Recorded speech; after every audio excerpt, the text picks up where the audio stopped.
জায়াঙ্ক আজকে ৩-৪ ঘন্টা টানা ঘুমিয়েছে। আর আমি সেই সুযোগটা কাজে না লাগানোর বদলে নিজের মাথাটাই ধরিয়ে ফেললাম। আসলে আজকে সবকিছু মোটামুটি সময়েই হচ্ছিল, কিন্তু জায়াঙ্ক ঘুমিয়ে পড়ার পর মনে হলো আজ আর কিছুই করতে ইচ্ছে করছে না। সাধারণত ওর ঘুমের সময় আমি ভিডিও এডিট করি আর শ্যুট করি বা নিজের কাজগুলো গুছিয়ে নিই। কিন্তু আজ কিছুই করিনি। ভাবলাম একটু সোশ্যাল মিডিয়া দেখি।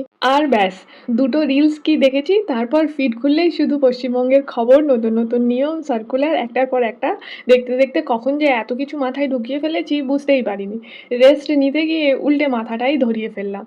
আর এইদিকে জায়াঙ্ক এখন আমাকে হুবহু কপি করছে। আমি রান্নাঘরের প্লাগের সুইচটা আঙুল দিয়ে করতে একটু ভয় পাই, তাই বেলুন দিয়ে অন করি।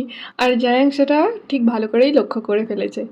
আর বাজার থেকে আনা টাটকা মাকাইটা দেখে তো আমার মাথায় তখনই প্ল্যান, আজ সন্ধ্যের স্ন্যাক্স এটাই হবে। তাই সন্ধ্যেবেলা ভাবলাম আর নয়, আজ একটু অন্যরকম স্ন্যাক্স বানাই। মাকাই এনেছিলাম, সেটা বানিয়ে এখন আমি, জায়াঙ্ক আর সৌরভ তিনজনে মিলে খাওয়া দাওয়াটা করব। দেখি খাবার পর মাথার যন্ত্রণাটা একটু কমে কিনা। আর আজকের বাকি সন্ধ্যাটা অন্তত সোশ্যাল মিডিয়া ছাড়া কাটে কিনা।